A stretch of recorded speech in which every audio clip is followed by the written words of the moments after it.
Hey everyone, and welcome to another exciting episode of Mitch's Mega Movie Minute. That's a mouthful. Yeah, Mitch's Mega Movie Mini. Whenever It's we a do lot. that, So There's many a lot of M's. M's. whenever we do these special, alliteration. yeah, I know, right? Alliteration's like my whole fucking thing. But whenever we do these like special episodes, it's normally like, oh, we're gonna be talking about lots of movies. We talk about movies every fucking week. we talk about like It's just that it's gonna be only movies. yeah, for the most part, we've watched more modern films instead of me going. Well, one of them is not on this list. Yeah, I was just about to say, as the title has Beetlejuice in it. Well, Yeah, we're talking about modern movies today, guys. yeah. Anyways, welcome to another episode of Mitch's Minute. Today, I'm joined by the usual crew plus Josh. Today, Is today a special day for some reason? that's right. Today's the day that I let you out of the cage. Fuck. You're welcome. Oh my god. Fucking Dwayne The Rock Johnson over here is telling me I'm welcome. Damn. That's yeah. It's not even a cage. It's an elaborate diamond seal on the floors of the Tower of Totorock,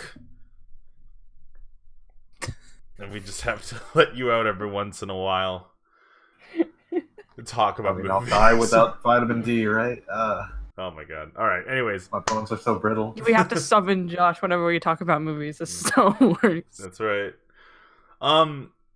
So before we go in today's episode, let's go over some channel news real quick. So yeah, holy shit, I haven't done the podcast in 2 weeks, and I almost forgot the entire format of this fucking show. Woo! Yay. But essentially in channel news this week, you guys are gonna get the same usual stuff you normally get with some more Fire Emblem, another episode of Persona.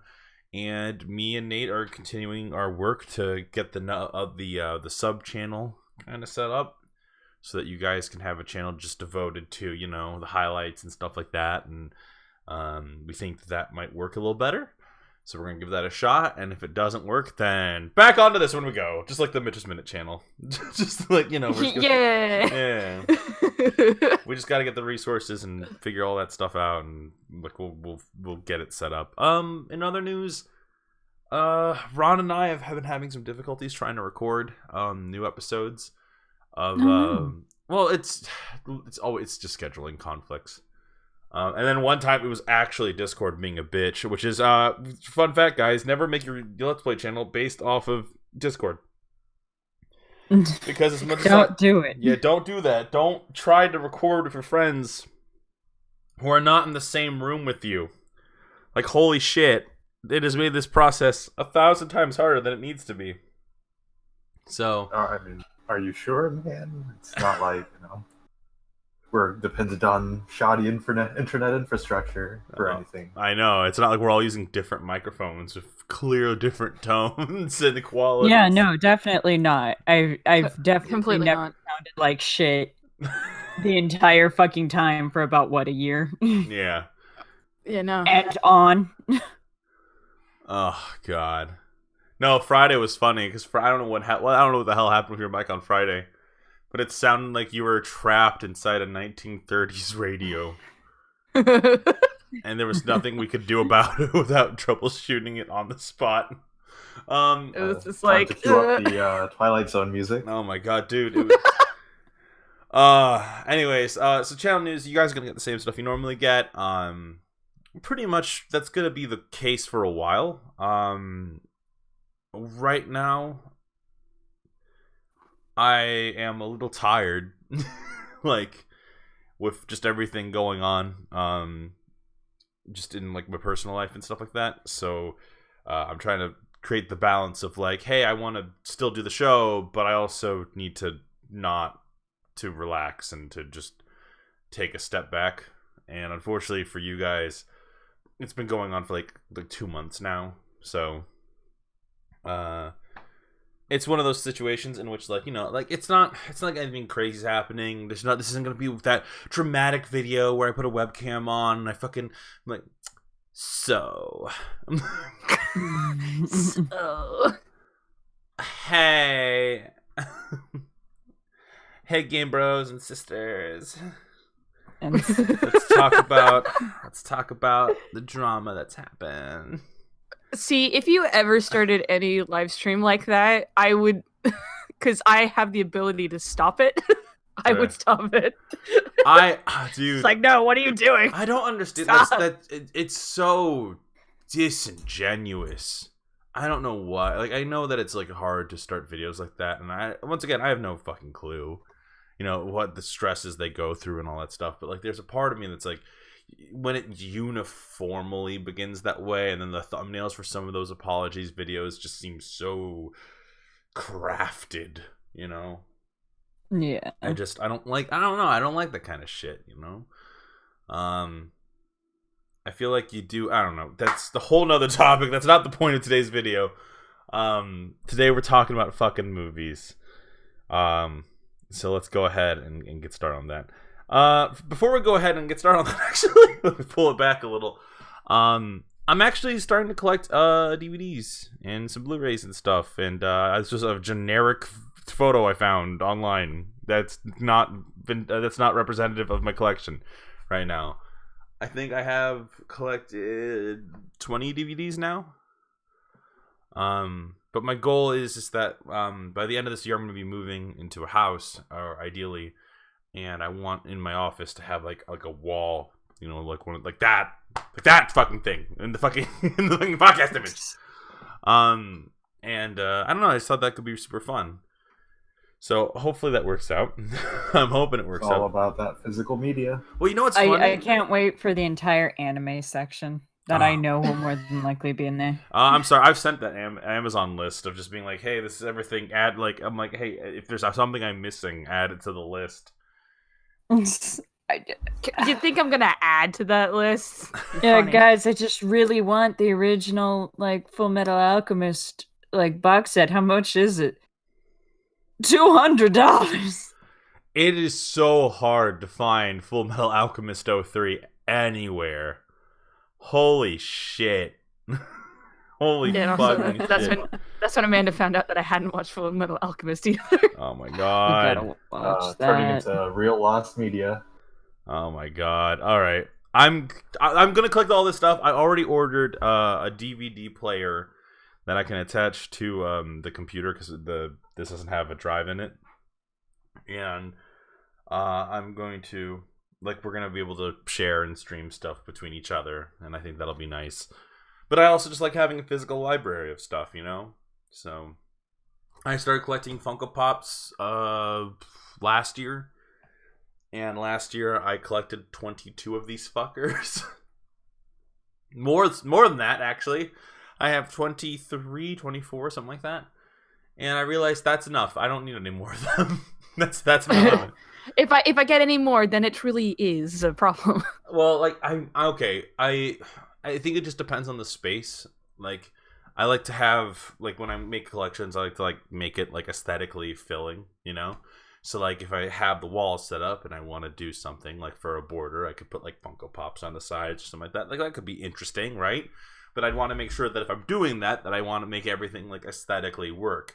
So having collection goals and that kind of stuff to make it look nice and to make it aesthetically pleasing is I don't like to just shoddily put everything everywhere. I'm not a teenager anymore where I just put fucking posters up and whatever.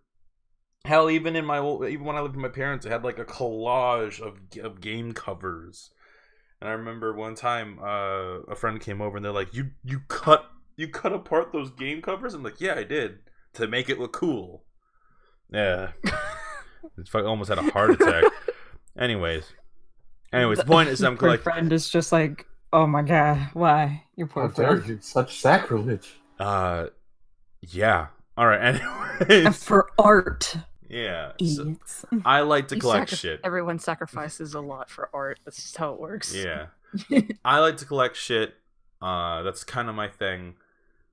So that's my current thing right now. That's I'm trying to find stuff. If you guys have anything that you think I should check out, go ahead and put it in the comments down below, or just whatever, because I do like to watch movies. Movies are easily digestible, which is why we're doing this episode about movies. And I know that you guys are all here because of one blue character. Sanitation. Singing. All right. The hedgehog. Yeah. I know Sonic's legs are tired, but I hope fucking Jim Carrey, his shoulders are okay, man, because that was. Oh, I'm sure his back is just so sore. Oh my god. So, how was the movie? I haven't seen it at all. It was surprisingly fun. I went into that expecting nothing. And I wasn't expecting anything from this. I went into that movie expecting nothing and came out with like it was pretty fun. It's definitely a kids film. It's definitely like maybe not kids. It's like kids feels like it's derogatory. It's definitely like a family film. Mm-hmm. Not that I'd want super gritty Sonic the Hedgehog. That would be the Shadow the Hedgehog movie. Starring Samuel L. Jackson. But I remember back when Sonic or Shadow the Hedgehog came out, you just could not stand it. I'd like to make Like fun of you, him. you were fuming for like a few weeks. Right? God, Did it really bother you that bad? I just didn't feel that inspired. Like I kind of turned on him a little bit. Like I'm like, okay, he's not that bad, but like Shadow's. I don't know. Like if that's like okay. So let me put it this way: it'd be one thing if Shadow was like a different animal, maybe, or didn't share the exact same fucking look of Sonic. Which I get it. I know that's the point. I know and I get that. But that's like if Aquaman like came out, like Jason Momoa Aquaman was like fighting someone, and then like they're just like, it's me, Talkwaman, your dark water-based nemesis, who's also controls water. Oh no, it's Hydro Man. it's Dwayne the Rock Johnson. Is that not just Black Manta? No, because Black Manta doesn't like. Okay, so like, okay, what I'm trying to get at is like, okay, so Sonic, what's his gimmick? He runs super fast. He has catchphrases, eats chili dogs, has a good time. And Shadow runs super fast, has a bad time, doesn't eat chili dogs. Like, it's like Shadow is literally just like the edgelord. It's not just you, but the opposite. Oh of yeah, you. he uses guns. That too, right? So like, that's canon. Not when he first came. Yeah, I know, but not when he first came out. When he first came out, he just the ran. guns are a recent addition, please. Recent? That's like 10, 13 years old. Yeah, recent. Recent. Fucking neophytes. God. Anyways, the point is that like I don't know, like I guess Shadow's grown on me. He's grown on me as like as a hedgehog character. Sure, but as a hedgehog, but so many qualifiers there. Sonic the Hedgehog as a film was really, really fun. Marston did a wonderful job. Actually, that surprised me. I think more than anything. He's a good actor. That's not like I wasn't thinking that he wasn't going to do a good job, but like it's just the trailers didn't do this film like any justice whatsoever, especially that first trailer with the human teeth. Oh, dude, I was going to that's ask. all I had. That's all I had in the back of my mind. I'm like, how would this have looked with the original design? And I'm like, it's like it would have been a monster, but I would have loved him. I heard that they did all the Sonic effects over after that first trailer released, and like, are there any artifacts of like that era of the film? There's a reason that we're probably gonna buy the fucking physical copy of this movie when it comes out. So there was talks. I'm not entirely sure if this was confirmed or not, but there was when that trailer had released, a good portion of it was set up, and they had to redo it all with the new design. And I mean, I'm not sure if you knew this, Josh, but the animation company who finished it up and redid it and like had to like essentially work their asses off to make this movie work is shut down now. Oh yeah, that's pretty normal in the industry, actually. And from my understanding, once again, if I'm wrong, I'm wrong. But like, I could have sworn it's the same company that did like Detective Pikachu, right? Yeah, it is. Oh, that's sad. Yeah. Like, it's actually pretty normal for like effects houses to go out of business. Because I remember when Life of Pi was getting, what was it, an Oscar for like the effects? Like, simultaneously, the effects house was going out of business. The guy went up to like make a speech, talked about like how it's so hard to like make it in Hollywood as an effects house, and they played the Jaws music on him literally 30 seconds into the speech because they didn't want to hear it. Of course not. See, the only people in Hollywood that matter are the ones who are in the front of the cameras and the directors, and that's it. The only people that matter.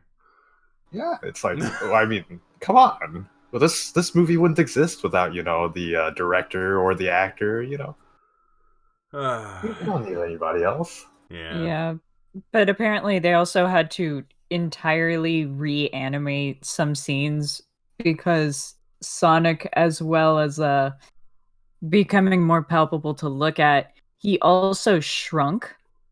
So there were scenes in which the height just didn't make sense anymore. And so they had to redo those whole fucking scenes. Oh God. I mean, you would have thought that they would test it with audiences beforehand. You'd think. Like that's the entirety of what like marketing in Hollywood does. How does it get so far, like have its effects finished, and then you put out a trailer and everybody reacts negatively, and like you have to gut the entire film. From my understanding, the Fast and Furious director who made this like was so adamant about that design. Like Sega apparently didn't like the design, and he was like, "No, trust me, I know what I'm doing. I worked with Vin Diesel." And wait, who is the director of Sonic? Hold up. Did you not know that fact? No, I didn't. All right. Yeah. Duh.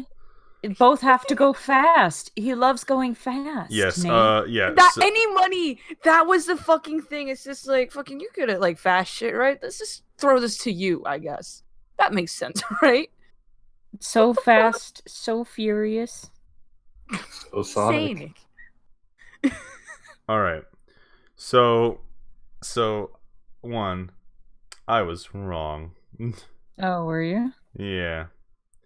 I could have sworn that that was an actual fact with it, but as it turns out, I am wrong. Apparently, this film was directed by Jeff Fowler.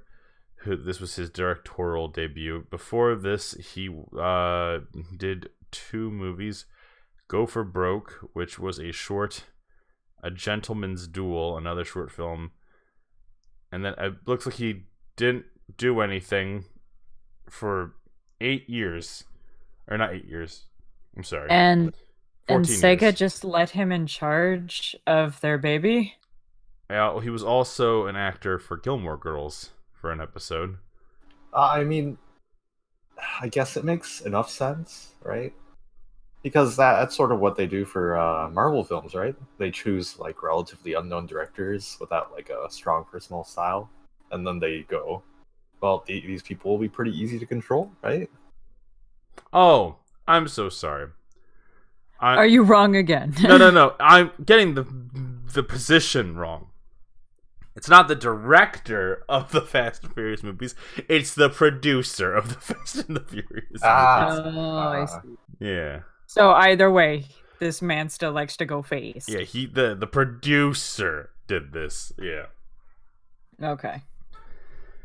All right. Now that we got that out of the way, yeah. Now we got technicalities out of the way. Still. Yeah. Okay, so what was it like a film that like you would recommend one of us go just watch? Or actually, I'm the last holdout. Am I not? I mean, we forced Nate to go watch it. Does that count? You didn't necessarily force me. It's like I have nothing else better to do late on a Sunday. I don't know if that's sadder or not than us, like, metaphorically holding you at gunpoint to go watch the Sonic movie, or you doing it of your own volition. You're no longer part of us if you don't go, man. All right, so I'm gonna say the same thing I said about Venom. I didn't see Venom, but I heard about what happened at the end of Venom, and what happens at the end of Venom sets up for something like the movie I'd want to go see. I'm not big on origin films. I feel like enough people know who these people are, or you could just kind of like. I don't like this idea that someone out there is just like, well, I need an origin film to know who the Fantastic Four is. I'm like, bitch, you do not. You need like a sentence that says, okay, this is what happened to him. This is pretty much it. Let's just go into it. You know, they make fun of that fact in fucking Into the Spider-Verse, like the concept of the origin film, and ironically itself is an origin film. Like, oh, it's like saying that you need an origin film for every character in any given movie, right? Yeah. Do you need an origin film for like Brendan Fraser in The Mummy?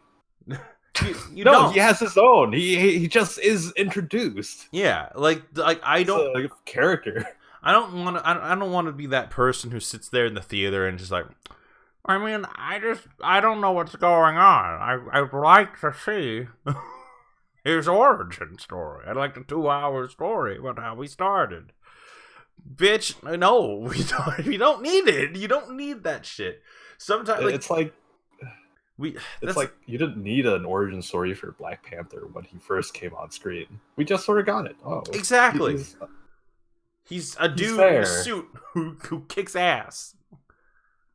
That's all we need to know, right? I would have loved it if Doctor Strange didn't have a fucking origin movie and we were just introduced to this guy who could just do a bunch of shit and we just had to accept it. Just had to fucking accept that he could do all this shit. And then I could just listen to that old person in the fucking theater just be like, I don't get it. Is he like a wizard? No, Barbara. Yeah, he's a warlock. But how are they supposed to sell shit?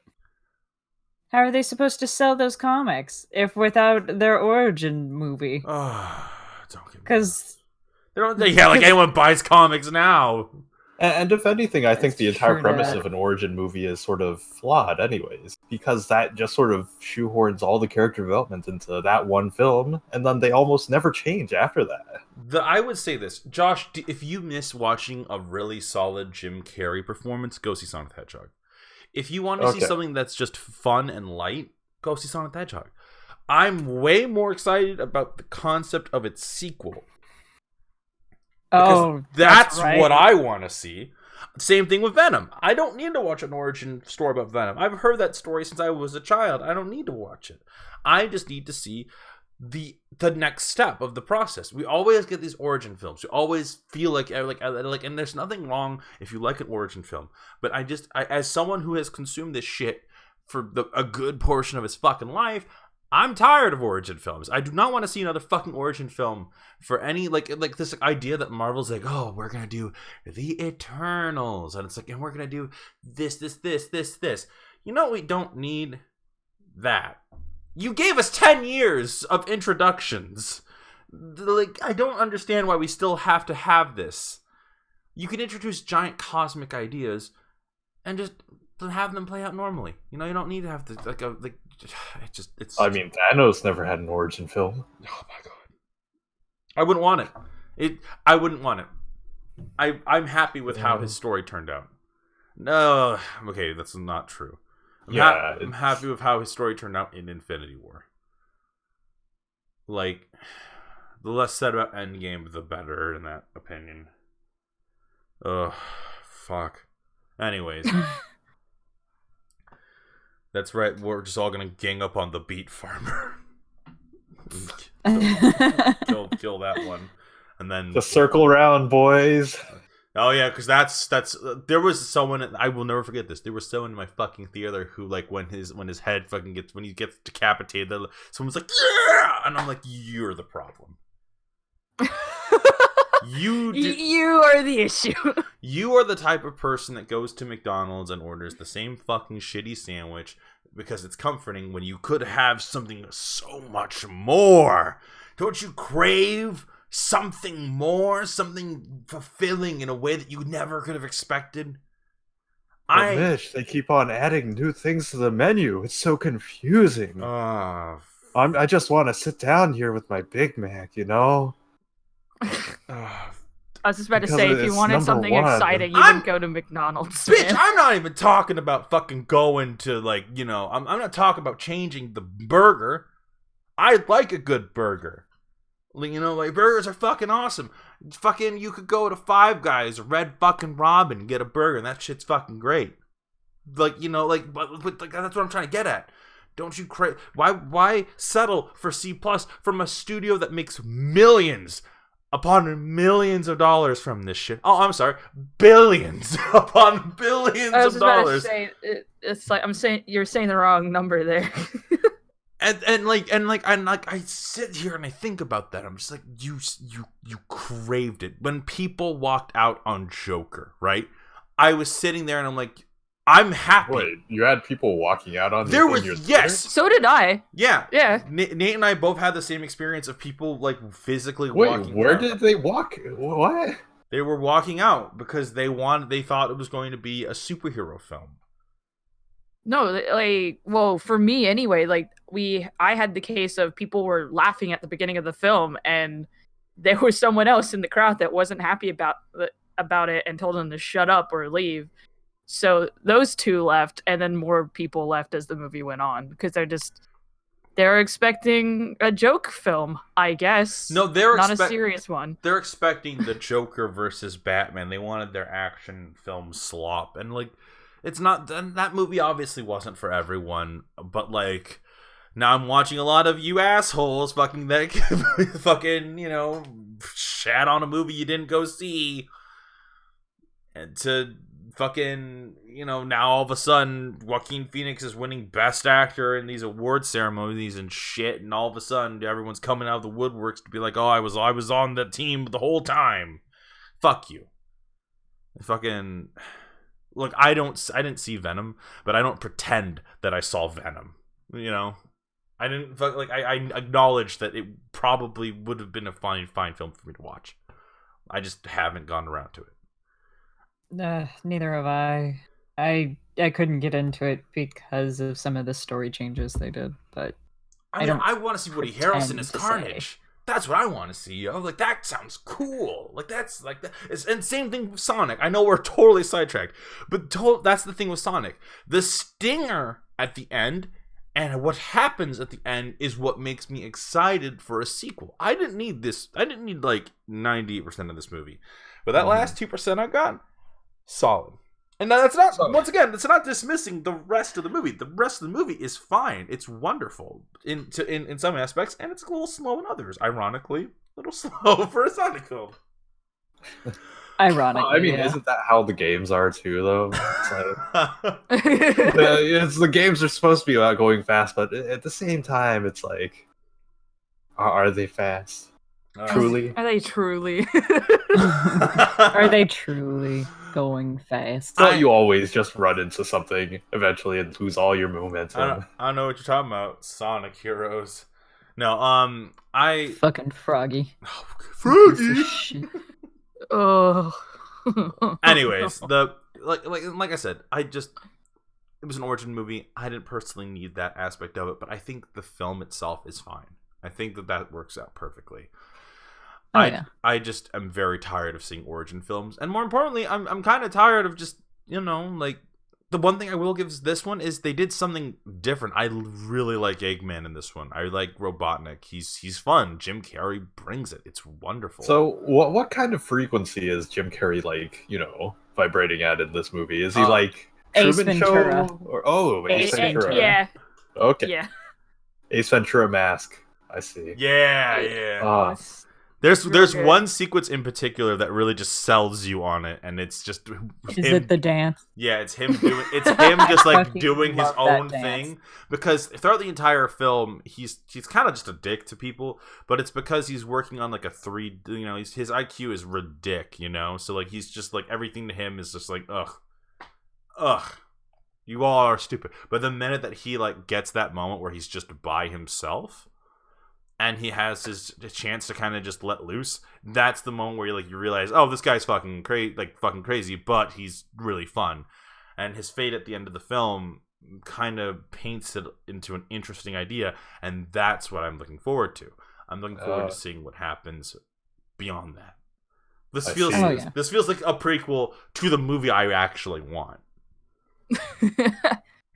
So you bonded so hard with Jim Carrey because you saw a part of yourself in him. It's like, all these basic bitches. People, they're all so dumb. I literally was in FF14 earlier today making fun of how the other gatherers looked. Oh fuck! No, you had a total Eggman moment when you were. Why you dressed like a loser?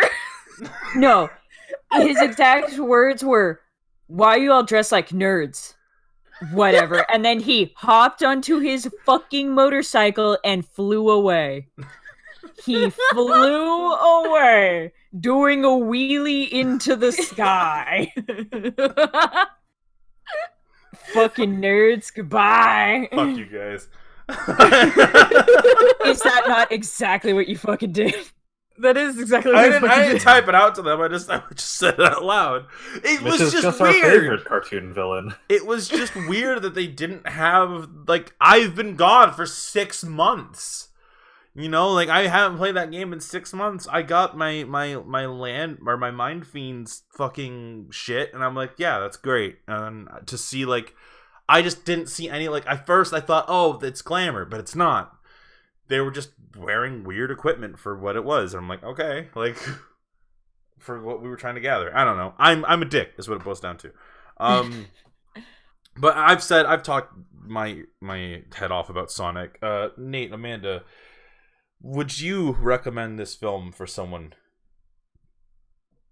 I'm gonna go with what you said before. If you want to see Jim Carrey just doing another Ace Ventura-like character with that same energy, then absolutely. Because I absolutely love his relationship with Agent Stone. It's so good. Because there's literally scenes where he's like, pin yourself to the wall. And Stone will go, grab himself by the throat and slam himself into the wall. Or just because he just knows that he's not strong enough to pin him up against the wall. Oh, or just like, would you like a latte? And just, what do you think? Of course I would like a latte. I love how you make them. And he just screams at him like, of course I would. I love how you do it. Why does this like partially sound like our friendship slightly? It's just screaming at each other that we enjoy each other's company. That's right. Can I tell y'all something embarrassing about one of my friends when they went to go see the Sonic movie? Yeah, sure. Yeah, sure. Yeah, throw them under a bus. Why not? Yeah. Not naming any names, obviously, but my friend really liked Sonic growing up. So they got the brilliant idea to go watch Sonic alone and bring an entire pint of whiskey with them. To which they proceeded to drink that entire pint of whiskey during the movie. Cry. Ugly cry during the movie. Because they're so fucking drunk. That, like, they can't deal with it. Please tell me they seen this on Valentine's Day? They did. Oh my god. They got piss drunk. Just covered. Like, they were wearing blue eyeshadow, so it just streaked down their face. Left a pint of fucking just Jack Daniels in the seat of this children's film, walked home, got high, and then cried more about Sonic, was hanging out with another one of my friends, and was just like, Sonic's got me fucked up. Okay, I gotta ask, are these good tears, or is it like... Yes. No, they're good tears. They were happy. They loved the film. To be fair, Tabby also cried at the film. Where do you cry at Sonic? I don't know. The post-credit. The post-credit scene in Sonic. I guess. Yes, we're talking about Sonic the Hedgehog. God damn it. You didn't have to mention that I cried. We sat there, we were like, all right, let's go. And then you were just like...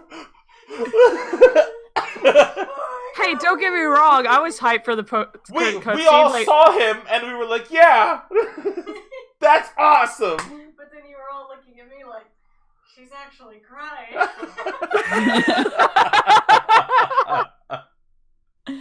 It's very real. It's very real concern. I'll leave you be enjoy Sonic the Hedgehog. All right. I love how she came in just to be like, Sonic? She burst through the door like that. Oh my god. Just Sonic! She really liked the movie. Kool-Aid Man through the wall. Yeah. It's like, are you guys talking about Sonic? Oh my god! Like I said, I'm excited at the possibility of a sequel. That's what I'm excited for. Nate, what about you? Would you recommend this film? It's definitely a similar boat. Like just Jim Carrey, because when I told people that I was going to see the Sonic movie, a lot of people kind of went, "Why?" And I'm like, it doesn't matter if the movie's shit. Jim Carrey's gonna put on an amazing performance, and I don't care. Because it's like, if I could watch only like one actor's films for like the rest of my life, it would probably be Jim Carrey movies, if I'm being completely honest. It's like, it's just Jim Carrey. You can't not. I don't know how to describe it. It's a fun time. It is a fun time. He was a fun time. Oh yeah, he was apparently really upset that they changed the how Sonic looked.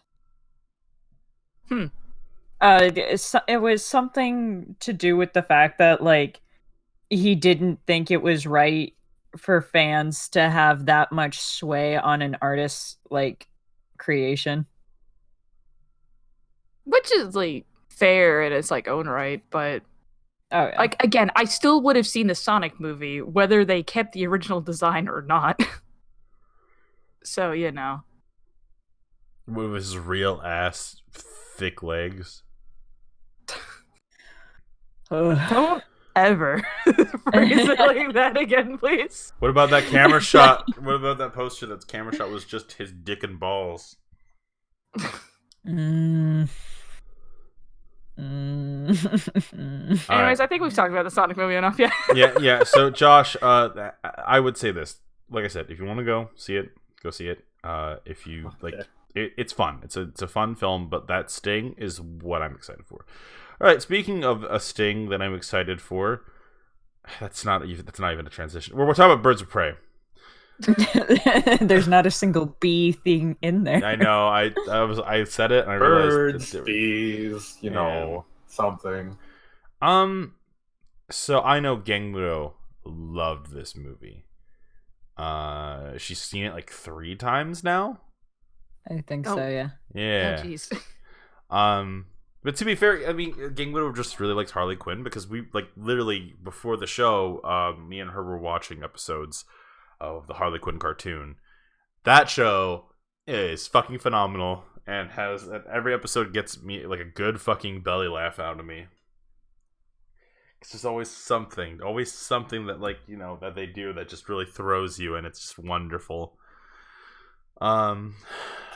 Birds of Prey. Margot Robbie's portrayal of Harley Quinn is always a showstopper. I liked it in Suicide Squad, and I think she really outdid herself in this one. Ewan McGregor's performance, once again, super solid. In fact, that's probably something I could say all across the board. Most of the performances are very good. So all these reservations, Mitch. Does that mean that you didn't like it? I have. Okay, so here's the deal. Compositing wise, the film's a little messy for me. Compositing wise, okay, you mean like compositing effects and such? More like, okay, so I want to word it like this: when it comes to the special effects, like there's moments in the film in which like something will pop up and it'll have some font and it'll say something about like, oh, why does this person want Harley dead, or why does whatever. That shit was great to me. That was stylistic. That was fun. Like that's that's what I want. The story was it like Zombieland, like intercut stuff? Yeah, it reminded me of Zombieland. Like it's like when it's done really, like when it's done right, it's done like super solid. It's super fun. I like that part, Yeah. But what got me is the story out of place. I don't like stories that are told out of place if it doesn't feel right. And I think the problem with this one is that, and this is just my own personal bias in the matter, but I don't like origin films. And while all the Harley Quinn stuff super worked for me, I like the character. I think she's very fun. I think that I like the direction they're going with her, and I think that part works.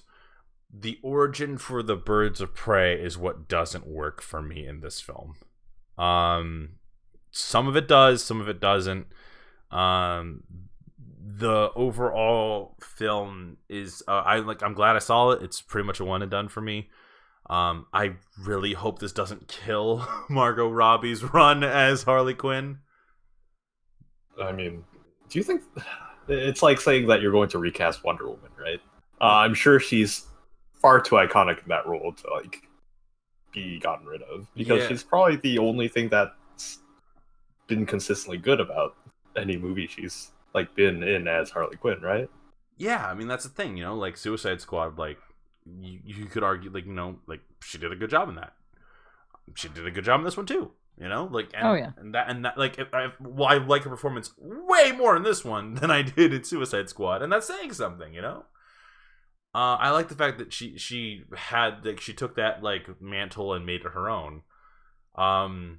The film starts off incredibly solid. I'd say the middle kind of meanders a little for me here, bits and pieces. And the ending to the film, while fun, is a little anticlimactic. And yeah, overall, it's a good experience though. Like it's. There were so many bones breaking.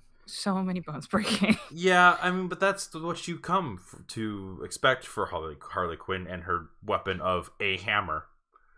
Yeah, I'm aware, but it's because the thing is I actually went with a friend, which is like usually I go to movies by myself because it's just easier. But I went with a friend, and when I seen Birds of Prey, it was the last showing on a Sunday night, so there wasn't a lot of people. When I mean not a lot of people, there was a group of 3 in front of us and a group of 2 behind us, and that was it. And when we watched this movie, it was completely silent with everything, and only my friend and I were like reacting to just like bones breaking and shit, which is like fuck. Because I'm usually perfectly fine with stuff like that, but just for some reason, just the sound effect and just visuals of that, it's like no, can't. It was just like she full on stomped on a guy's legs. I was just like, no, that. Oh yeah, that got you. Yeah, it's like again. I can deal with so much like body horror stuff, but for some reason, just bones breaking like that just makes me just a bit squeamish for some reason. Writing that down on my list of DM notes. Not like it. It's like, yeah, it bothers me a little bit, but it's like I can look past it. It's just kind of like, ugh, for like a second. It's like I get it, but yeah. Why? All right, Mitch. Eventually, we have to have one of Nate's characters get like his bones broken. That's right. And then the bones need to like stick out. Well, it's not like it's not really like that. I don't know how to describe it because it's like the thing that kind of I use in this example is that there's this kid that's jumping on like a trampoline and they have like a basketball hoop, and then he gets his leg stuck and you can clearly see it break. And he's just hanging there, and it's like, so it's that visual in my head whenever I see, like, I think it's just that video in particular, and when I see broken bones, it brings me back to that video, and it's just like it's so gross.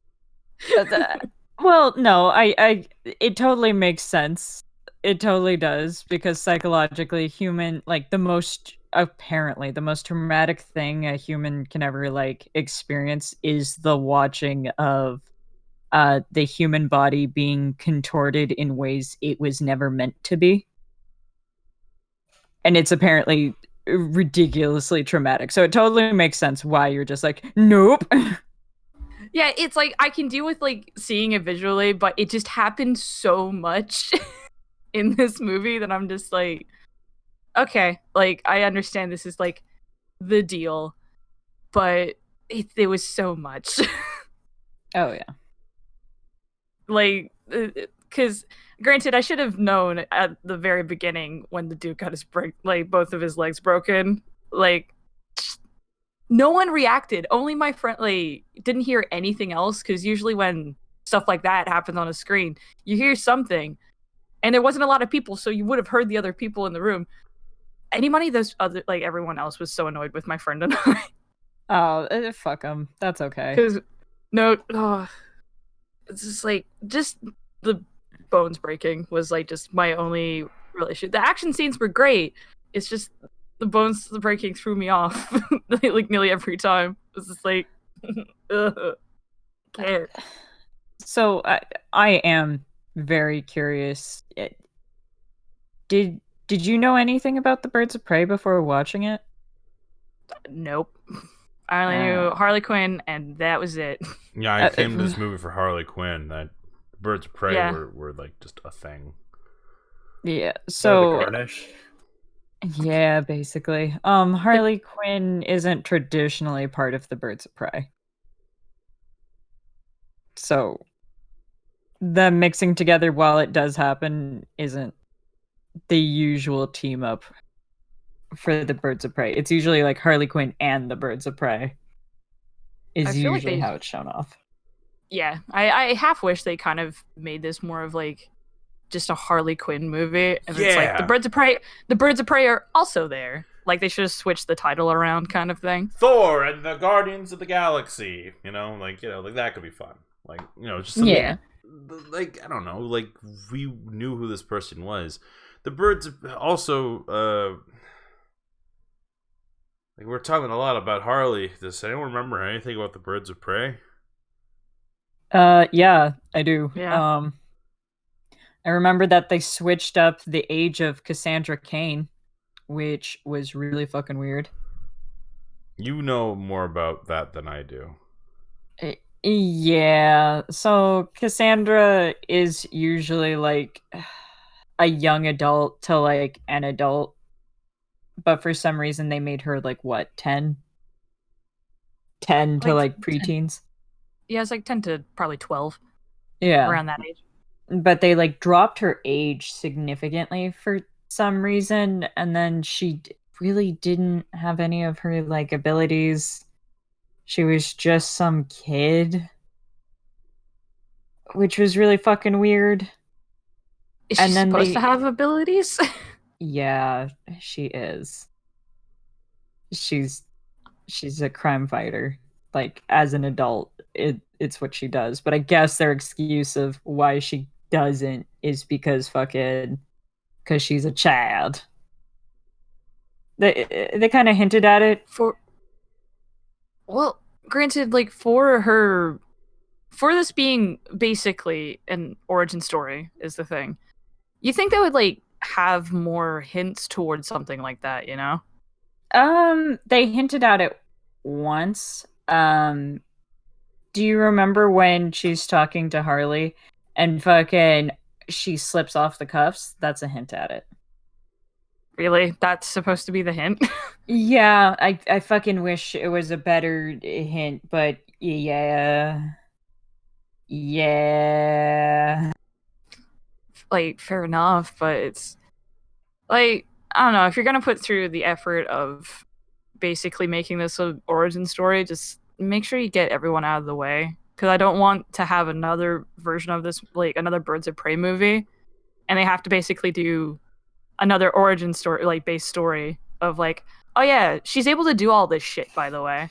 Well, you want to know what's even more fucked up? You want to know who Cassandra Cain is? She's Batgirl. She's fucking Batgirl running around with Harley Quinn.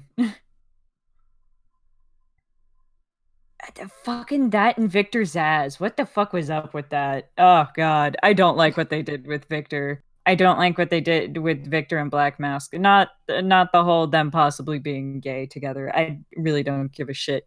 But the fact that Victor Zsasz was more stable than fucking Black Mask was throughout that entire fucking movie threw me the fuck off.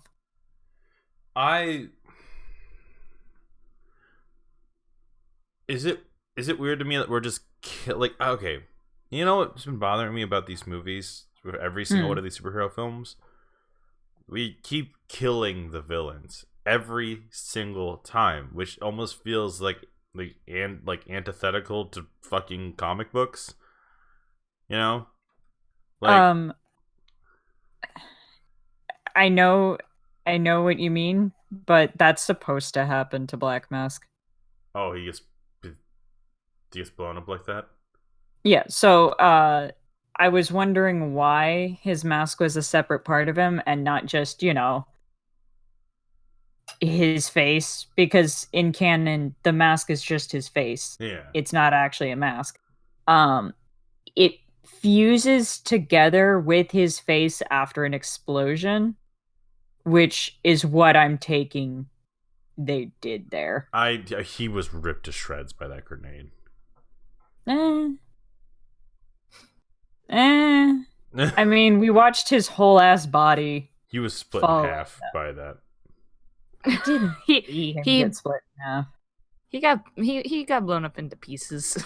He wasn't solid anymore. Like, I super get where you're going for it, because that would be awesome, right? If it wasn't like a grenade and maybe it was just some sort of incinerary thing, that would be super cool.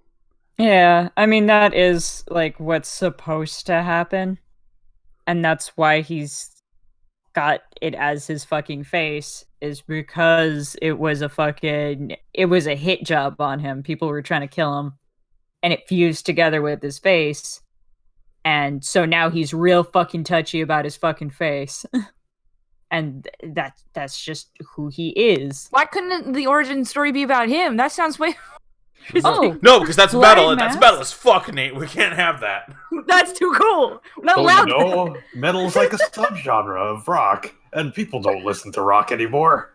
That's right. Dude, Black Mask as like a fucking character is way more interesting because like it's a hit job on him. His fucking face gets fused with his mask. They kill his wife and kid. And he just loses it. Like, as a character. That's who fucking Black Mask is. Nate, have you seen Under the Red Hood?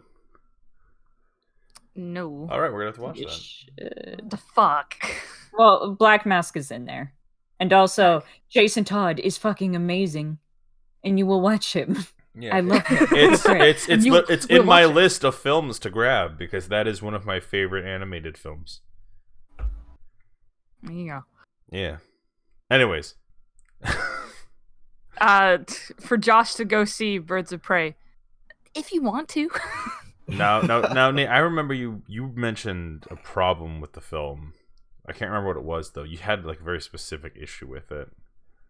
You know what I'm talking about, or am I misremembering it? Yeah, no, like I don't necessarily think I had like my issue is just it's like the thing is, it's like I just don't know how to phrase it without sounding like a complete asshole. Oh. Is the thing. It's just I noticed that every single problematic kind of every kind of villain in this movie, like dependent on the character, were just kind of all male. And I'm like, I get it, but why? Because female empowerment.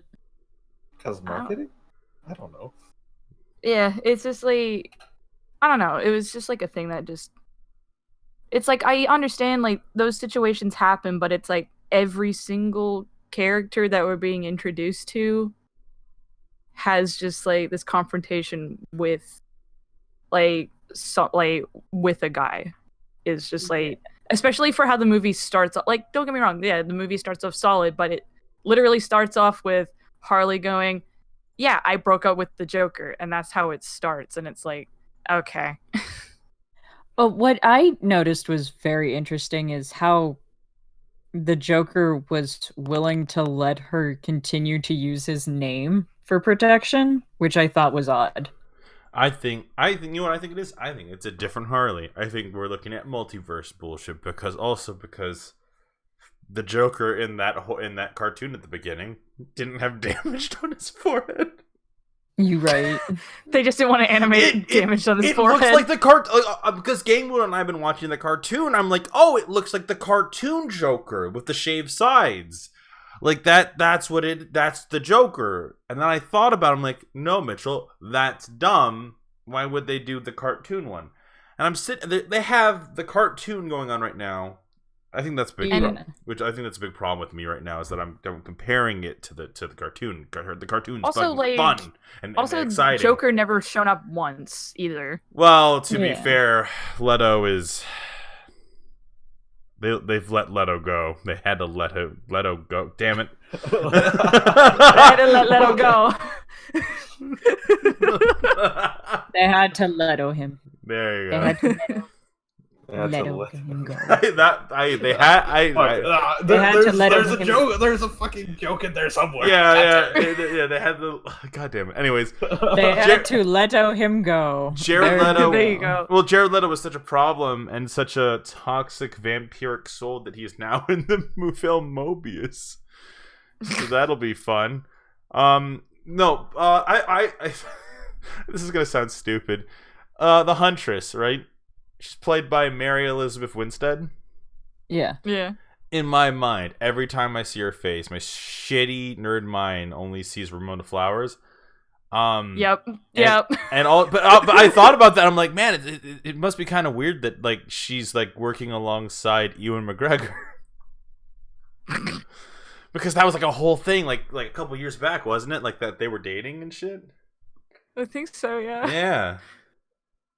I can't. Yeah, no, I'm the same. Like, I see her and I'm just like, all I can think of is two roles that she probably hated because she's like the main villain in Sky High and Ramona Flowers. I didn't know that one. I've seen Sky High like 3 times, and I didn't know that.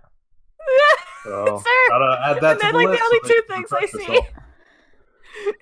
Holy shit, she's been in a lot more movies than I think that like I remember, because she was also in Live Free or Die Hard, which I only found out recently because Jesse had to say something about it to me. Like, that's fair. She's a good actress, super fine, you know, like like that scene where she's in the mirror rehearsing the line. That's great. Yeah, I like that one a lot. So this becomes my counter argument to the we don't need an origin movie. We already know who they are. I guarantee you, 90% of the people who watched Birds of Prey had no idea who the fuck Huntress was or who the fuck Renee Montoya was. You know, that's fair, but that's justified. You know. Yeah, I can justify that. I'm not going to the theater, like that just happens to be the side thing, which it's very unfortunate. But I'm not seeing the Birds of Prey movie for the Birds of Prey. I'm seeing it for Harley Quinn because I like Margot Robbie's portrayal. Like that's why I'm going to see it. You know what I would have liked better? What? I would have liked a Harley and Ivy movie. That would have been fun. I would have way preferred Harley Quinn and Ivy running around because Harley Quinn and Ivy are what's currently going on in both the cartoon and the comics. In the comics, they're like girlfriends. In the cartoon, they're best friends. Oh, yeah, no. They're dating. They're full on dating. I know. I know. I'm just saying, like, that's because that's something that Gingluno and I had to talk about. We had to actually sit there and be like, all right, so it's kind of interesting that this is the direction they're going with. And at first, because in the first 4 episodes, I'm like, okay, so it's kind of weird that they didn't go with it. But what they ended up doing instead, I ended up liking because I never thought in a million years to be like, yeah, good for Kite Man. I never thought I'd ever say that. You know? Wait, what? Who the fuck's Kite Man? Well, that's Exactly. what I said.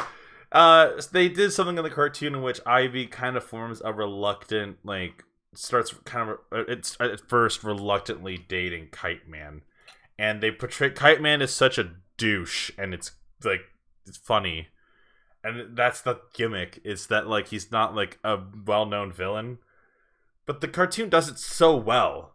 And like, and like, it made me forget that. Oh, that's right. These characters are together in the comic. Like, because I'm like, oh, like it's silly. It's a silly, fun cartoon, and it's making me fucking lose my mind at some of this shitty one-liners. There's literally a moment in that cartoon in which Harley Quinn and Poison Ivy are just talking. He looks like an asshole. I looked him up and I was like, he looks like an asshole. He's so overconfident despite the fact that he only has the kite thing going for him. And that is my favorite part. He has nothing else going on for him. He shares... It's like, I'm an asshole and I have the kite thing. What's up? Oh my god. What kite thing? He pushes a button on his chest and a diamond-shaped kite appears behind him and he flies through the sky. He was one of the worst conceived Batman villains that they brought back for this cartoon. You say that Rainbow Man exists. Condiment King. What are you saying? There's I can't think of his name, but there's this one. He has eyes on all of his fingertips. Deadass, one of the worst. That's not a villain. You're just a freak at that point. Jeez. Very judgy. Yeah. That was a really judgmental statement from Nate. Yeah, sure. I'll fucking take it. I don't give a shit. Just go work for the greatest You're a fucking freak. I'm just saying, it's just like, that doesn't make you like a villain or a bad guy. I know. I mean, Time fucking every catch hero up, has... Batman. I know. Fucking every hero has bad villains, though. I'm looking at you, Brick Man. Brick Wall Man. He's a Spider-Man villain. He's Brick Wall Man. All right, and he's literally just a brick wall. All right, I'm gonna steal my own podcast for a moment. I'm robbing it. Okay. I'm robbing. I'm hijacking my own fucking thing. Are you gonna set that as the image? Yeah, who's gonna stop me? Says me as I as I send it to the screen. And kind of like overshadow the Birds of Prey bit. I want to talk about this cartoon just for a little bit. Sure, man. This cartoon is fucking hilarious. If you haven't seen it, it's just find it. That's all I gotta say is like find it. Any way you can. It is very well written. The comedy is very well done. It's very humorous. There's only so many ways you could say it's good, but I think the thing that makes it really work is the fact that like everyone in the show feels kind of weirdly like sideliney, and that's the point. Harley Quinn's trying to go off on her own, and she's having trouble trying to get a crew together, because sexism. And they treat the Legion of Doom like a boys' club and all that, and it's good. It's really solid, but there's so many dumb one-liners, and I don't want to get into it too much because I'd rather just have everyone just watch it and enjoy it, and then But one of my favorite one-liners is just Harley Quinn and Poison Ivy are sitting on the couch after a great adventure, and she's like, and Harley's like, I think I'm really getting the respect I deserve. I heard Bane say "You go, girl" as I left. And Poison Ivy just says, no, I'm pretty sure what he said was, "Ooh, go-gurt." And just for some reason... that one line, and it still makes me laugh. Because they treat Bane like a big baby. It's like, oh, you was like, oh, God, like I don't understand. Like Harley deserves to be in the Legion of Doom. You let Bane in. And then Lex just turns and says, no, Bane was, there was a lot of politics involved to let Bane in. Dude, I don't like that they make Bane dumb. I don't like Well, it's unfortunate, but because Bane used to be one of my favorite villains. It's because he's so smart. He is super smart, but unfortunately, The Dark Knight Rises exists. He's so Talia. He's so smart. Like, it just look back to the like animated series. He's like a multilingual. He has a brilliant mind. He creates his own fucking toxin that he like pumps into himself to give him his power.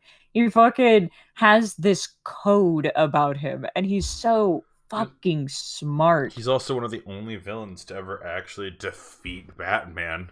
And he does it not through just pure strength. Batman can outsmart pure strength, but that's the thing about Bane. He's strong as fuck, but smart. And that's why he's so dangerous. Not because he's a big, strong, tough guy.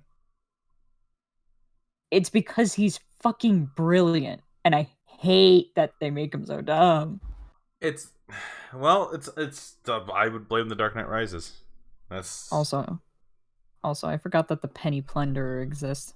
The Penny Plunderer? Can we stop naming it's a That's a rabbit hole that we need to go down. I mean, it's a Batman villain. These sound like wonderful Dungeons and Dragons characters. Yeah, all of his crime has to be Penny themed, and I forgot that he influenced Marvel. I'm not even kidding. What? There's a villain in Stripperella that. What? Yeah. Marvel made Stripperella, and there's a fucking villain in there called like Scent, and he fucking like all of his stuff has to be like as cheap as possible, and he only steals pennies. That's it. That's his whole fucking shtick. I would love to see the existential crisis that these characters have when, like, the U.S. government like goes ahead and like discontinues the penny. It's like, well, the penny's worth less than the copper that we use to make it, so we're discontinuing the penny. Actually, while we're at it, we're getting rid of the nickel too. We're only going down to dimes now. And then you just see the guy just like collapses, like no. He goes back to he goes back to his penny themed home, and he's like, oh god. He grabs his penny plushie and like just flies into it. It's like his penny like body pillow. I wish that was a joke. I do. I fucking do. He's got like a fucking bust of like Abe Lincoln there. It's like, why? How could they do this to you? Oh, yeah, he's just really into Abraham Lincoln. You defended this union. He has such a strangely like honorable like disposition about like Abe Lincoln. The great emancipator, man. Oh my god. Speaking of emancipation, let's get back to Birds of Prey. Alright. No, I like this tangent that we're fucking going on. Oh, you mean the one where Stan Lee fucking made Stripperella and he was convinced it was gonna be like the next Iron Man? Oh, okay. That's a sad thought. Yeah, just like think it's like, so Stan, what are you the most proud of on his deathbed? It's like, it's Stripperella. I'll see you. Stripperella off of Pamela Anderson and fucking just loved it. Got her involved. Got so many fucking people involved, and he's like, this shit's gonna be the next big fucking thing. And this was like maybe a handful of years before the first Iron Man movie came out. And he's like, I'm so hype. I do comics, fucking cartoons, fucking movies planned out, and it didn't even get past the first season. it like died on episode 13. I wonder why. I'm looking at images and I'm just like, I wonder why. Oh my god. So, Josh, I would say this. If you liked Margot Robbie, go watch the movie. if you like, is this like a thumbs up, thumbs down in like the DC universe? The worst part is like I remember walking out of the theater and it's so hard to like. I don't want to say shit on this film. It's hard to not want to say anything bad because two people who were with us, Gangmudo and her sister, really, really liked the film. And so it was just like, okay, I don't think we should say anything too bad about it. Because Tabby had the biggest high and the biggest low back to back. She hates this film. She absolutely hated Birds of Prey. So, anyways, let's move on. What's the next topic? Next topic. I forgot. Same. Oh, Nate! Hey, me and you get to talk about game night. I don't know if I'm gonna briefly. Yeah. This isn't us talking about the whole fucking movie. But I will say this. So part of collecting tons of movies has led me into rediscovering some ones that I really enjoyed, completely by surprise. I completely forgot this movie existed. So if you don't know what game night is, that's super good. Don't know anything about it. But I would recommend just watch it. Yeah, it's super cheap. You can find it in rental. I literally bought this DVD for $5. It is. If you do, go in not knowing anything, because I did that with Tabby, and it was the most intense kind of what is happening. That's where because isn't this movie technically supposed to be like a action comedy to say the least? Yes, technically it is. Yeah, and most of its comedy comes from you just don't know what the fuck is gonna happen. It's very, very well done. And I mean, it's hard to not like the cast. So, anyways, that's all I wanted to say about that movie real quick. Go watch it if you haven't checked it out. It's definitely one of my favorite. It's one of my favorite films that came out that year, but fuck. Anyways, moving on. Nate, I just realized, Nate, have you seen the next movie we're going to talk about? I don't know. What is the next thing we're going to talk about? Because I forgot. So Josh, Amanda, and I rewatched the 1989 film. I have watched Beetlejuice. All right. It has just been a while. All right. So yes, we recently watched Beetlejuice. Josh, this was your first time watching it, right? Yeah, I'd actually never caught it on on any reruns or anything. I've just never seen Beetlejuice. I think I have this huge blind spot for 80s films, honestly. I've only seen pieces and parts of the film, and then I think one time when I was 10, I watched the whole thing. And I had a very poor recollection of what happens in that movie. And so rewatching it with you guys was we're trying to, because this all stems from the fact that I've been listening to that musical like a dog. What does that even mean? I don't know.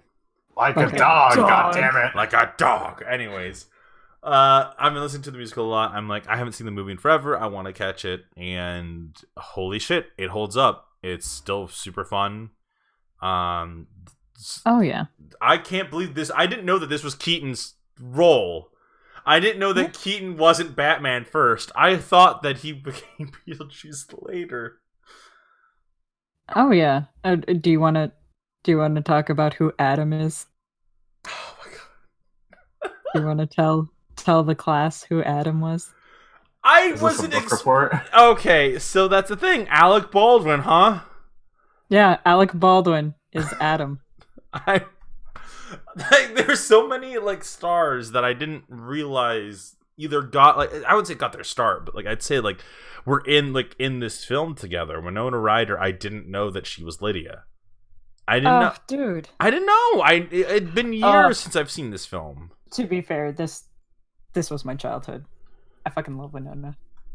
Oh, Winona, you influenced me so much as a child. Very clearly, because I think at one point I quoted her speech at one point, like word for word, about how like the living don't often see the dead. And fucking, I quoted the "I am strange and unusual" fucking shit. Okay, Nate, I just want for context, right? Oh, I love her so much. Do you know who Winona Ryder is? I probably do, but I'm terrible with like remembering names to faces. She is Lydia. She's the child in Beetlejuice, and she now plays as Joyce Byers, the mom in Stranger Things. Yeah. Okay. I fucking love Winona.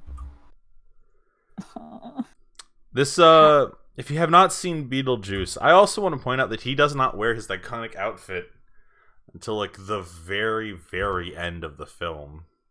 Yeah, I was disappointed about that factor. when I actually like seen this movie, I was just like, "Yay, he's gonna look real cool." And it's like, "Oh, you only wear it for like the end of the movie." Oh, fair enough. You do you, man.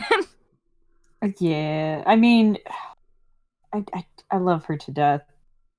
She was also in Heathers, which also became really popular recently because of the musical. I didn't see Heathers. It's interesting. It's interesting to watch like a mob mentality kick up against like in high school and how willing children are to follow trends. And it's a dark comedy, essentially. It's one big dark comedy against it, like all that shit. But no, I love Winona Ryder. She oh, so influential to me. I love her to death. But yes, anyway, Beetlejuice was really good. I forgot how much they mention suicide and what it does in the afterlife. I did forget like how much they reference it.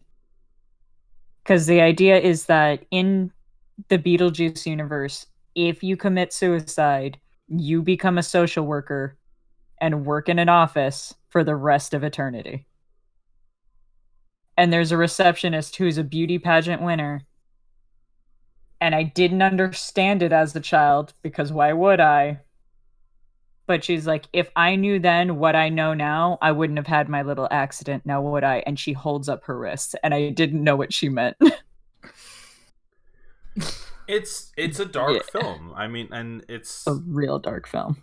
It's interesting because there's a lot of the things that I feel like you can't get away with today. Oh no. I think Josh had the most astute fucking observation when it came to like the I forget my astute observation. Please tell me how I'm smart, Mitch. Well, so when we were watching it, you had made a comment about the possession scene, Deo, you know, when they're singing at the dinner table and all that stuff. You made a comment that was like, in today's films they would show it for a few moments and then that'd be it. But they let it go on. They let the scene sit. You know? It's like a whole thing. And I think that made a lot of sense to me. Like, that's like, yeah, you're right. Because if they try to do Beetlejuice today, like a film version of it, could you do Beetlejuice today? No. I think it could. But it would be sort of like watching something like... Similar kinds of films would be like, what, The Greatest Showman? The one with Hugh Jackman in it. Yeah. Which is a movie I still need to fucking watch. I feel like there will be people who remember it, you know, like remember stuff like that well, and then people who are just not all that into it. It's probably going to be like a lot of the stylistic choices of now will make it so that Beetlejuice as it exists wouldn't exist if it was made today. I mean, not to talk about the musical, I don't want to make this about that, but there is something that I think is very humorous that they have to address at the very beginning. They have a whole song at the very beginning of the musical that's like, hey, this is a show about death. We're just letting you know now. Because, hey, That's what this is about. They even make a reference. One of the lyrics says, "Hey, I know you're woke, but you can take a joke here." And every night I do like a ton of coke here. Great line. It's a great line. Well, that's the thing. It's very human, and like that's like this. I think that the musical is probably the closest we'll ever get to like a remake of it, because it does take that material and it doesn't try to make it more lighthearted, but it does definitely. Well, I guess they do. As lighthearted as you can, making it into a musical format, obviously. There's one of my favorite songs in that musical is a song about a Girl Scout who's just trying to get to the house to sell cookies, and she's all upbeat and happy. I know you're walking in right now and you're laughing, but yes. there's a song in the musical in which it's after the intermission, and the little girl is excited to sell these cookies. And as she's singing the song, because the parents are, she's like, "Oh, my parents didn't want me to do this, but I'm doing it, and it's because I have arrhythmia. My heart is defective, and the slightest scare could stop my heart." Oh, I didn't think that was the part you were talking about. I thought it was when Lydia invites her inside, and she's like, "I'm not allowed to go inside." Why? Pedophiles.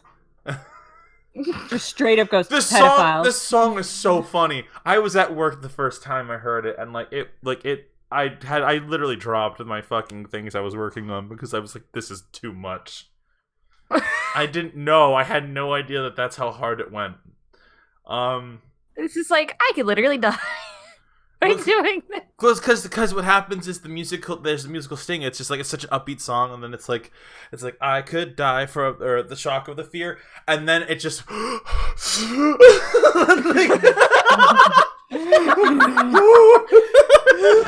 like, I just, in my mind, I just imagine her stopping everything and just clutching her chest. Her eyes go in two different directions. Like, Jesus. So they have it. There is a way to be lighthearted about it and acknowledge like the problems and stuff like that. There's tons, like the musical is probably the closest we'll ever get to a modern interpretation of Beetlejuice, and even then they had to change Beetlejuice.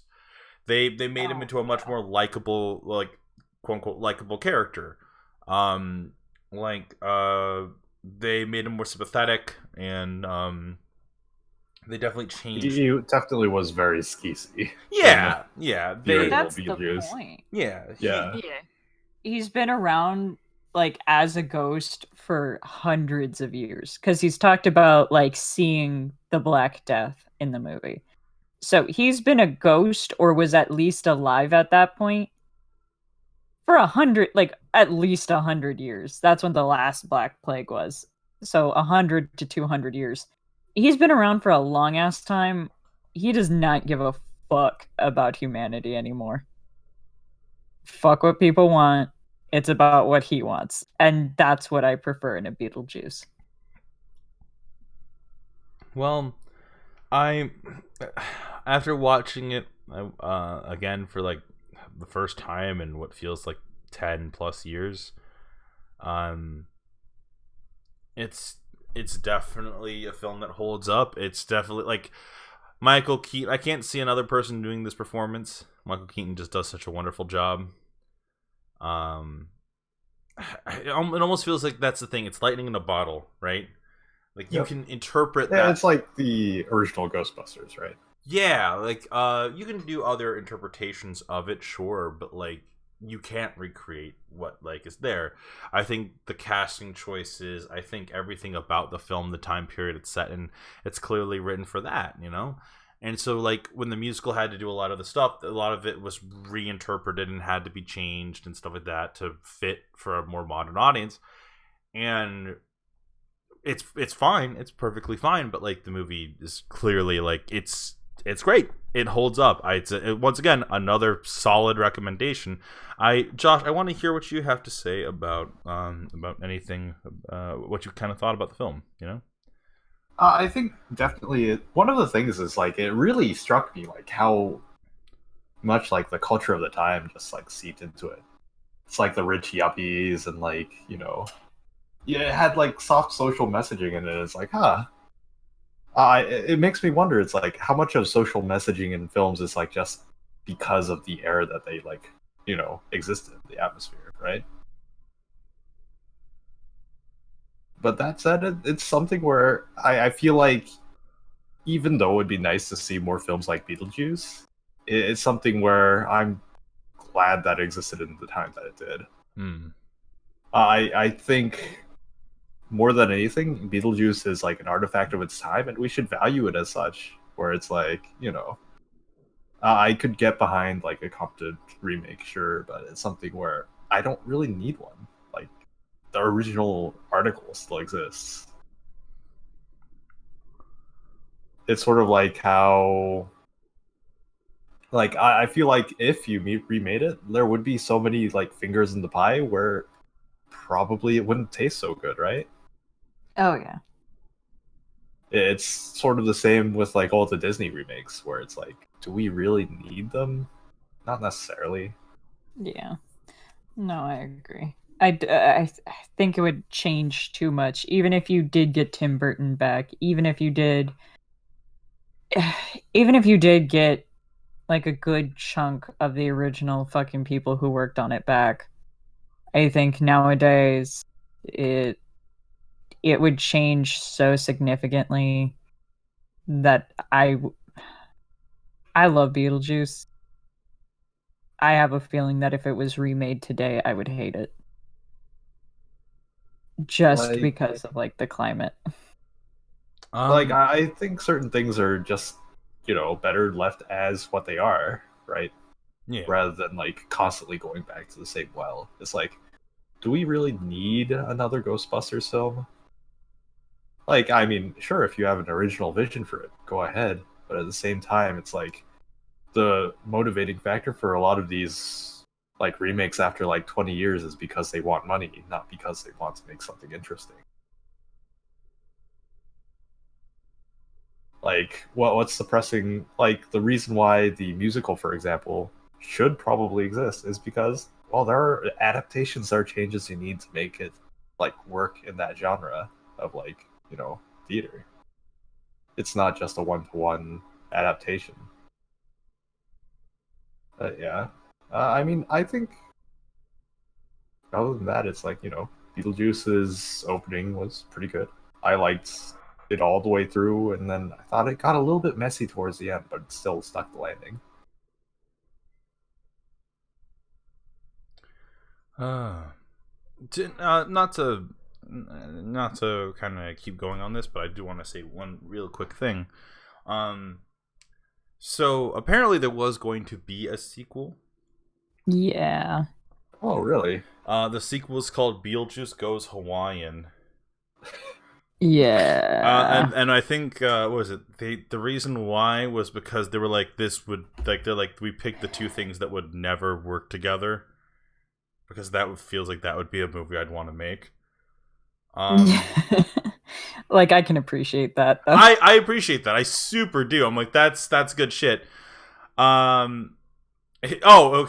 Tim thought it would be funny to match the surfing backdrop of a beach movie with some sort of German expressionism, because they're totally wrong together.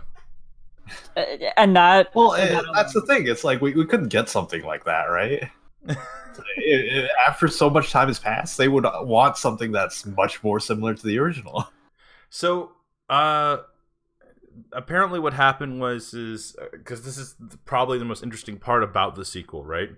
So they hired a guy named Jonathan Gems to write it, right, in 1990, and then in 1993 they hired someone named Pamela Norris, who did Saturday Night Live, to rewrite it. Then Warner Brothers approached Kevin Smith in 96 to rewrite it. And then they, like, apparently this has been going on and on and on and on, and like the problem is that like too much time passed. Yeah. And then apparently writers, like Winona Ryder, said that there was a possibility of a sequel. and this kept going. So like that was in 2013. She hinted that there was a possibility of a sequel. In 2015, she talked a little bit about it, and then in October of 2017, fucking Mike Vukadinovich, whatever, was hired to rewrite the script, and then in 2019, fucking like more than 29 years after the fact, they shelved it. Oh yeah. Oh no, 30 years after the fact. So I'm okay with that though. yeah, but I just think it's funny that like for 30 years they were trying to figure out whether or not they were going to do this. Burton like doesn't want to do any, he doesn't want it to be anyone but Michael Keaton. And then like it's like how do you do that, you know? Like how would you even set it up? Stubborn. So like He's stubborn as fuck. so like it's just to me like that's crazy. Like the idea that the news had been going on for 30 years. People were wondering when a sequel to this movie would come out, and it never did. The closest thing they're gonna get is the reinterpretation from the fucking musical and the animated show that ran in the 90s. So Oh yeah. I mean, all we can say is like, you know, with original properties like Beetlejuice and like, you know, the like, it's sort of a small miracle that they ever exist in the first place. Oh yeah. So, oh yeah. No doubt about that. I should really rewatch Beetlejuice. I'm like thinking back. I'm like, how old was I when I watched this? And I think I was like 15. And it's like, yeah, that was 6 years ago. I should probably rewatch this movie. Oh man. What was I doing 6 years ago? I don't know, Josh. What were you doing 6 years ago? Did you have to, like, we can't answer that for Apparently nothing can't worth read your remembering because nothing comes to mind. I was playing a shit ton of fighting games 6 years. I was in college 6 years ago. So, yeah. Fuck. Anyways, enough about Beetlejuice. The last topic we had lined up for tonight was The Witcher. Yeah. Should I go? Unfortunately, Amanda cannot participate in the Witcher talk. I cannot talk about Witcher because I am currently still watching Witcher. That's right. But the three of us have watched it, so we're going to go ahead and talk about it. Alright. Alright. We'll catch you Goodbye. later, Amanda. Bye, Amanda. Alright. So now that she's gone. Ah, yes. Yes, boys, what are we going to first? Okay, so we've talked a little bit about The Witcher amongst ourselves a bit, and I have mentioned before on the show that I thought the show was very well done. Upon further reflection and upon rewatching some of the episodes with Tabby and stuff, one of the things I did realize was, Josh, you're absolutely fucking right. That beginning, the middle is the best part of The Witcher. Yeah, no, I like have The Witcher also is a rewatched sandwich. The Witcher. You know, It it's really like is. it's got really fucking juicy patties, but like, what the fuck is this like bun? It's like they haven't even fucking so like dry. put it on. Like it's stale, and it's like, you know, it's like they don't even butter it. It's like, God. Like the middle is really good because that's where all the mystery is. That's where all the you know, like interesting stuff happens with, like, you know, Yennefer, Geralt, and like the Bard. I'm sorry, I don't remember his name. No, that's fine. No, because like I also like rewatched it, like and like rewatching, I was like, huh, Josh is right for a different reason, because it's like, yeah, Geralt's like really like kind of self-righteous in a way. For someone that doesn't want to be dragged into shit, he puts himself in a lot of shit, and I'm just like watching it, I'm like, fuck, Josh was right. He does do that all the time. Well, it's Also mostly for- that he seems like, I didn't really necessarily mean it as like self-righteous, but it's like he seems to have like a much stronger moral compass than I'm used to for like characters like that. Yeah, for a character that's kind of supposed to be like unaligned with things, he kind of puts himself as like, nah, this is like probably the good thing to do. Like you'd think he like going to like D&D alignments. You'd think he's just like a true neutral character, but he's probably like it's how he should be. Yeah, but he's like I don't know. It's like he's pretty close to just being like lawful good. Yeah, like. Well, granted, it's like I've been like playing a little bit of the games, and like when I mean a little bit, and I don't know. It's probably the first game isn't the best depiction of him because. So the thing is, the show is actually supposed to take part as like a prequel, technically, before the games because they're based off the novels, and that's where the novels take place. It's kind of before everything actually happens. For the most part, I think besides the stuff with Siri, like everything is like beforehand. Because when I played a bit of the games, the bit with like the Striga and stuff like that is literally the opening scene before you even start playing the game. And like, I'm like, huh, interesting. But I don't know. I really enjoyed the show. Rewatching it, the subtlety of the time skips becomes a lot more evident for sure. Because this is how like you put it in perspective of how old Geralt is in the first episode. So they mentioned that like Calanthe is her name, like Ciri's freaking grandmother or some shit. I can't remember her name. So they mentioned that like she was Ciri's age when she won her first fight, and when she won her first fight, she was like 12 or something. I'm pretty sure that's how old Ciri's supposed to be. And when you go back to Geralt, Winfrey actually mentions it's like she just won her first fight. Like Calanthe just won her first fight because I'm not the princess anymore. And it's like, shit. Geralt's old as fuck. Which like I already knew, but like putting it in that perspective, it's like Calanthe was only 12 when Geralt was probably like I don't even know how old he's supposed to be in the first episode, but it's like clearly he had already been like a Witcher for a while and everything. So it's like, fucking Christ, how old is this man?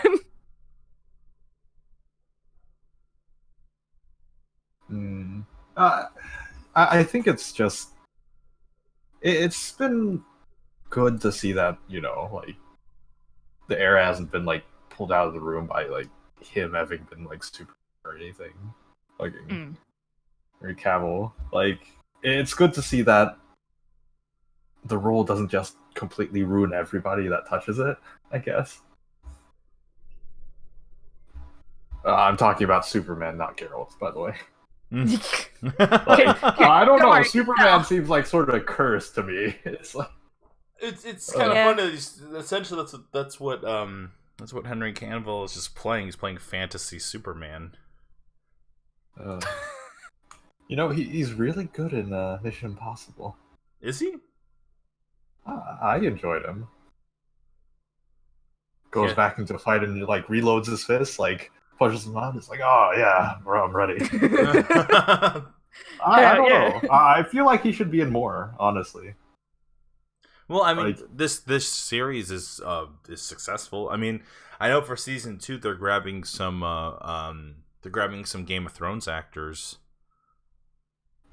which is of no surprise to me, really. I'm surprised there wasn't any in the first season, actually. I'm sure there was. I'm sure that we just don't know them. No, I feel like I don't think there was. Like, granted, I don't plan on finishing Game of Thrones, but I watched until like season 3. I don't know why season 3 was the good point to stop for me, but it was. And I don't know. I didn't notice, and I feel like there would have been like mention at some point because it's like I've looked up like once I finished the show, it's like I looked up a bunch of shit because I was just curious, and nothing. And I feel like something would have popped by now if there was a Game of Thrones character within the first season. I feel like there would have been like more of a big deal about it because people really liked Game of Thrones. I think the reason that I like The Witcher so much is because it's what I wanted from Game of Thrones in a weird way. It's like I would have preferred like well, it's like because like when I first got into D&D, and it's like you kind of like have that. You really like the idea of just like medieval and like just shit like that. And then it's like when you watch Game of Thrones, it's kind of like it bides by into that like a little bit, but not really.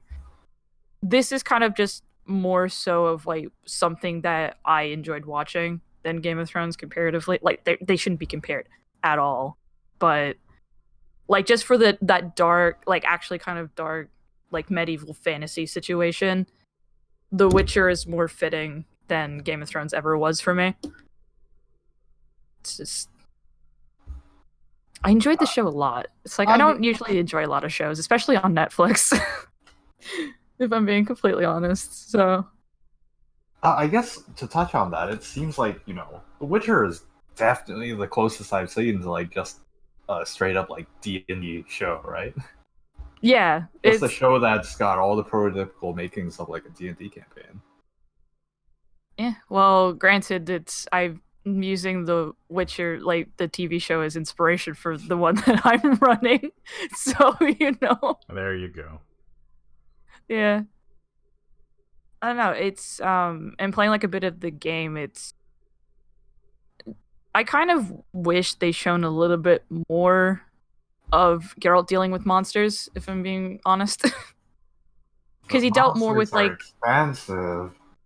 Yeah, but and I understand the human interaction's interesting in its own right, but him dealing with monsters would have been just as interesting. Because, like, granted, there's the first one, like, monster that he deals with, and he just kills it. But most monsters that, like, there's a tendency of dealing with is that it's a puzzle in a way. It's like you can't just straight up kill something, even though that's every monster that he dealt with in the show. There was the one girl who was cursed. Oh yeah, like the Striga. It's like you had to keep fighting it until dawn, and you run out of your fucking potions. Have fun. It's just he just wants to curl up into a ball and cry. It's just like fuck. Oh my god. Yeah, I think that our steady diet of like Marvel and other superhero films has like really deadened us to the fact that like shots like that costs a lot of fucking money. Yeah. It's not like we're expecting to make $1 billion off of people subscribing to Netflix off of Witcher, right? Yeah. Yeah, that's very true. Probably the reason why this stuff is happening is because of the economic question more than anything. Yeah, it's like kind of forget how much just media costs. How much did The Witcher cost actually to make? Why don't you look it up and find out? That's what I'm doing. The IMDb page, our greatest friend. But I mean, Mitch, do you have anything else to say about it? With The Witcher? Yeah. I'm kind of keeping quiet because I already talked about The Witcher in a previous episode. Oh, okay. That's fair. I'd rather just hear what you guys have to say, but I'll say this. I'll just reiterate what I had to say before. I am surprised with how much I liked The Witcher.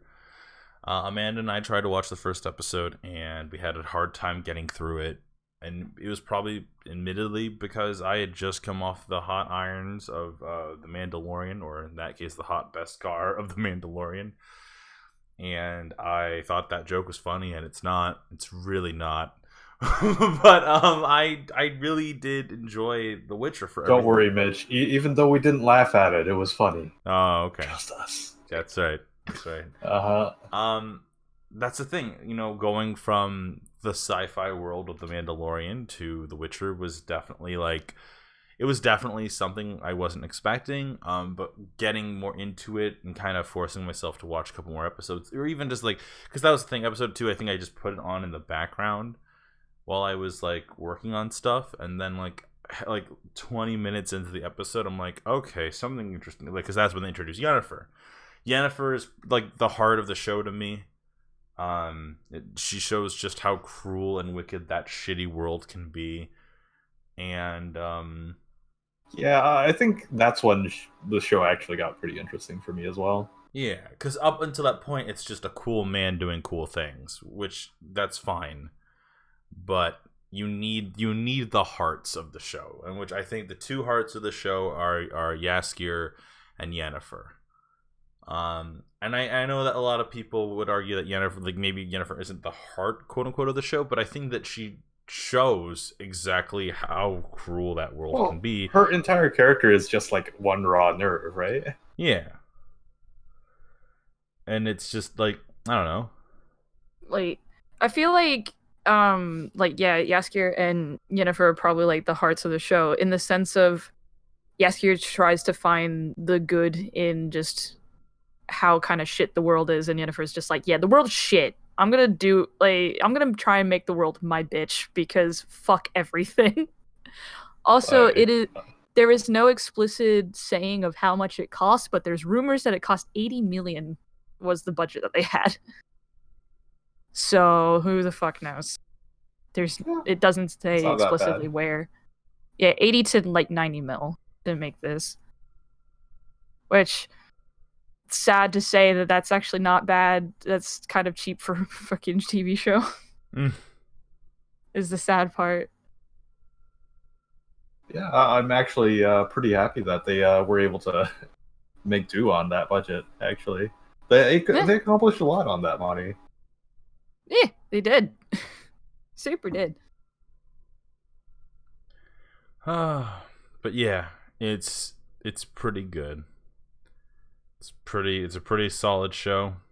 The Witcher in itself is just a very fun world, and I will not be playing the games, sadly. No, Mitch is leaving that suffering to I. Yeah. I tried. My own volition, anyway. Dip your toe back in. I tried so hard. The only game that you're going to play from that series is Gwent. Yeah, honestly, I love a good card game, and I think that's the problem. Is just that like I like Gwent because it gives me just enough, you know. Unfortunately, like I'm sure The Witcher is probably one of the best games that's been ever created. It seems really, really solid. Wait, didn't you only try to play the third Witcher though, Mitch? Yes, Nate, I did try to only play the third Witcher. Do you think after? No, I was just asking because I'm like, you just said that you were playing The Witcher. I don't think you specified which one it was, and I just didn't think about it until now, and I'm like, which one did you play? Yeah, no, I tried playing the third one because that's the one that everyone talks about, and admittedly, I didn't want to go through Jank Fest 99 It's jank for like a little bit. You get used to it. If I'm gonna do that, I'd rather just, I don't know, play like a game that I have more of an investment in. It feels That's like fair. Like then I like the show, and I think I'm the guy who likes Attack on Titan when I can play Attack on Titan like as a game. Like sometimes the different forms of media, the way it transitions for me, or the way that I'm consuming it, makes it a much more likable experience. Attack on Titan's a really, really good game. It's a really, really good game. Like, I'm surprised with how well that was done. And I know I still have to do a full playthrough of 2. But like, I don't know. It's like one of those things where it's like, I think this will just be how I consume The Witcher, And yeah, and that's perfectly fine. It was more so like I was just kind of curious because it has been a game that I've wanted to get into for a while. So it's like when the series came out, I was like, man, I'll give it a shot. And it's like, I'm enjoying it thus far. I haven't gotten that far into it, and I've gotten substantially lost already because it is open world as open world can be. But no, it's like, I'm not giving you shit. It's just like, oh, you're just gonna watch it? Like, no. Like, I'm doing it to myself of playing the games, but that's just because the world of The Witcher just intrigues me.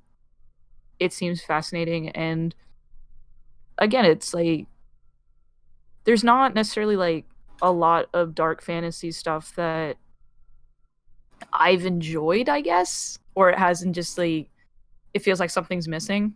Like, I was like hoping to get that from Game of Thrones, and I didn't. So, and there's not necessarily like a lot of shows that do the dark fantasy thing well, but The Witcher did. And that's why I'm just fascinated by the games, because I'm like, well, if this is kind of like how it goes, I'm curious if that's like how the whole games are, and by the seams of it, it is. So, you know. All right. Well, that being said, I think we're done with the podcast today. It was a long-ass podcast. Yeah, but that's normally the best ones, you know? No, not Kite Man. There it is. All right. No, Kite Man. Make the ending thing Kite Man. Oh my god. All right. Anyways, guys, thank you so much for listening to another episode of Bitch's Minute.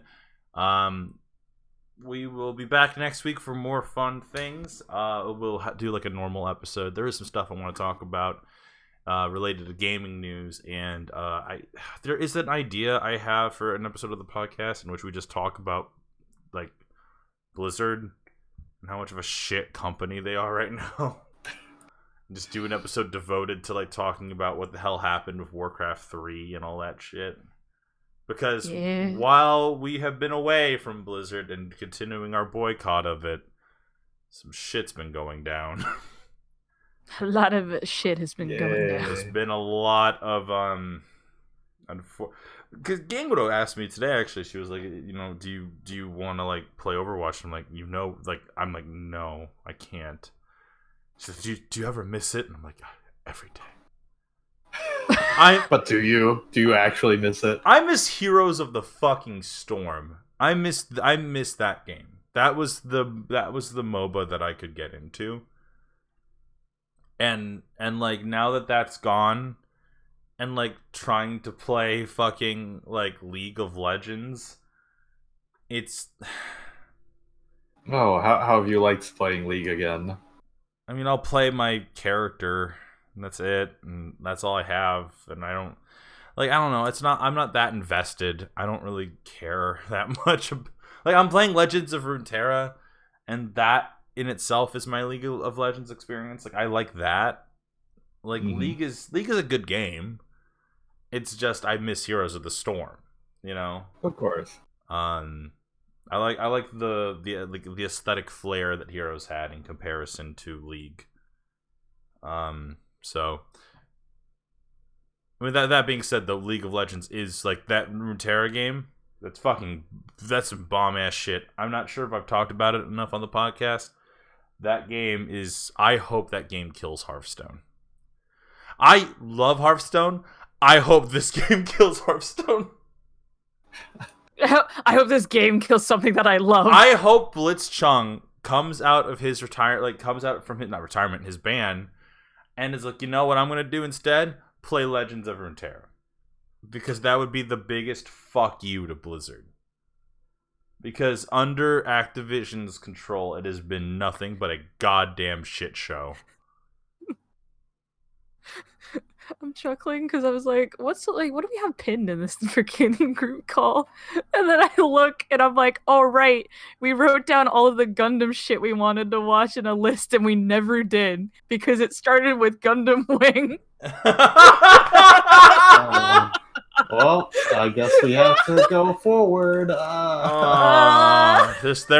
There's people out there who'd be like, blasphemous. How have you not watched Gundam Wing? How have we not watched Gundam. Edgy Gundam Wing? We watched 10 episodes of Gundam Wing. And I can't remember a single detail from them. I just remember it just being kind of stupid because it was like edgy bullshit. That's all I really remember. In those 10 episodes, it's like, oh, this was clearly made for teenage girls. In that 10 episodes, and that's all I vaguely know. I mean, it exists for an audience. That's all I can say. Zex is cool. He's a cool guy. It's that fucking, like, off-brand char. Yeah, it's off-brand char. Yeah. Zex is cool. Remember when he was in that club? Created the best gif ever. Yeah. I remember that. I remember the multicolored club. Alright, anyways, guys, we'll catch you next week for another exciting episode of Mitch's Minute. Thank you all so much for watching. We'll take care.